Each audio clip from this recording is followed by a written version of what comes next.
Now, I don't know about you, but when it comes to movies about outbreaks and pandemics, I just find them really boring. But there is one I do like. Okay, roll 'em!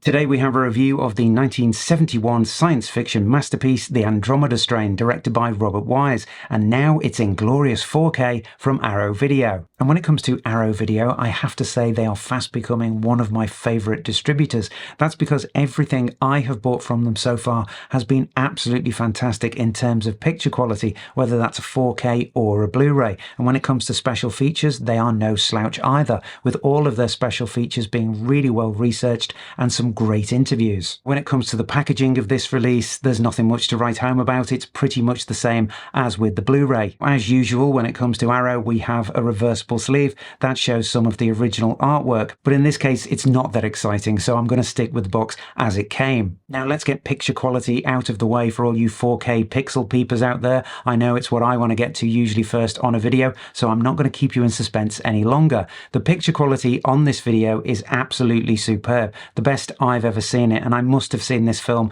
at least 5 or 10 times because I love it so much. The blacks are black, the highlights aren't blown out, and the colour saturation is absolutely amazing. I know I say this a lot, but it is worth repeating. When I see one of my favourite films that I've seen maybe 5, 10 or even 20 times in 4K for the first time, and it's a good transfer, I'm always amazed at how much detail I've been missing for so long. So this film really does look absolutely superb in 4K, and it really is the best it will ever look on any home format. When it comes to the plot of this movie, it is deceptively simple. A probe has returned from outer space and crash lands in a small New Mexico town. Subsequently, everybody in the town, apart from one infant and an old man, drop dead. The old man, the baby, and the space capsule are then transported to a secret government facility somewhere in the desert in order to find out just why they've survived and how to isolate and combat the virus. The Andromeda Strain is based on Michael Crichton's best-selling book. In fact, it was his first best-selling book,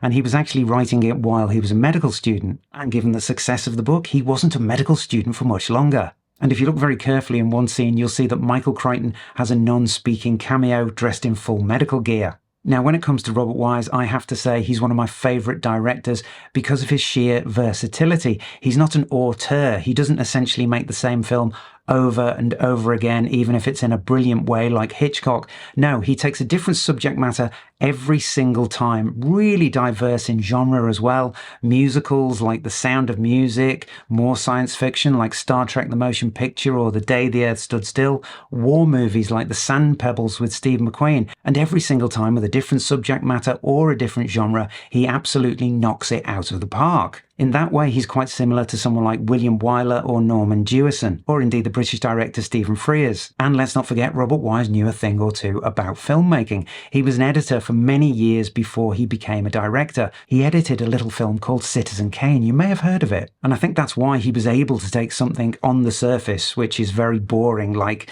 a faceless bacteria, and actually make a character out of it, and actually make it quite scary for the majority of this film. So apart from Robert Wise, what is it about the Andromeda Strain that makes it so gripping in comparison to other outbreak or pandemic movies? Well, first of all, I would say it is the really, really tight shooting script. It's a very good script. It's a great adaptation of the novel, with some superb work being done by the screenwriter Nelson Gidding. There are 4 character actors in this film who are the main players, and they're all absolutely superb in their roles. They are Arthur Hill, Kate Reid, James Olsen, and David Wayne, and they're given a script that is not only intelligent and non-patronising, but it also has quite a lot of unexpected humour in it.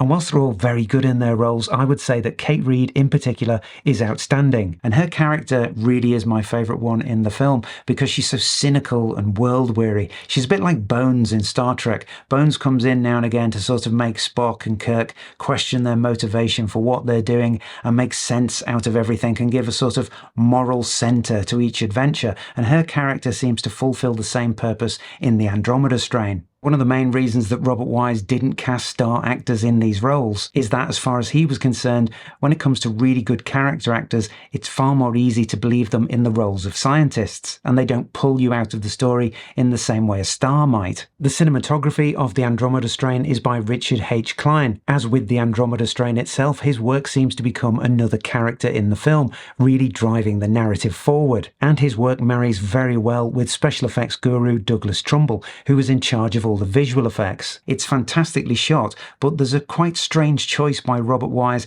to have everything in the frame most of the time in focus, which is quite odd. Sometimes things in the far background are pin sharp and things in the foreground are pin sharp. Now this might be a throwback to Citizen Kane. The way this was achieved in Citizen Kane was to roll film back through the camera several times, expose everything at the front of the image and then expose everything at the back of the image, and when you ran the two images together, everything would be in focus. In the case of the Andromeda Strain, it was achieved by attaching something called a split diopter to the camera lens. Now, undoubtedly, it's a really clever technical thing to do to get everything in a widescreen format in focus, but at the same time, it does now and again pull your attention out of the movie and into the cinematography. The Andromeda Strain has a quite strange electronic soundtrack, more of a soundscape than a soundtrack, because there are no recognizable tunes or melodies. It's by Gil Mellé, who was most famous as a jazz composer. He did an awful lot of television scores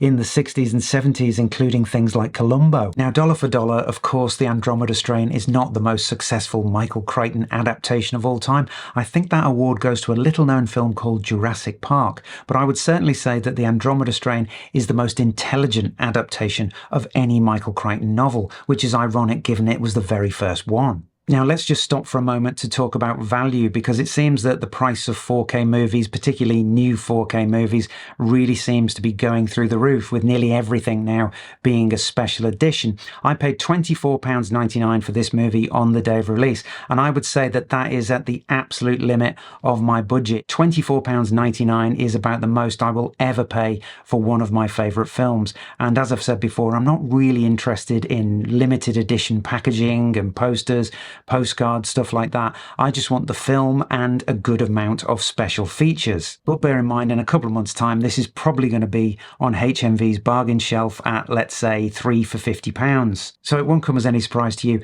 that I highly recommend the Andromeda Strain, particularly in this brand new stunning 4K transfer. I'd also recommend it because of the amazing script, the fantastic character acting, and the fact that it's all held together by the amazing talent that was Robert Wise. I hope you've enjoyed this video. Please like and subscribe, and I'll see you in the next one. Thanks a lot. Bye-bye. Okay, roll 'em.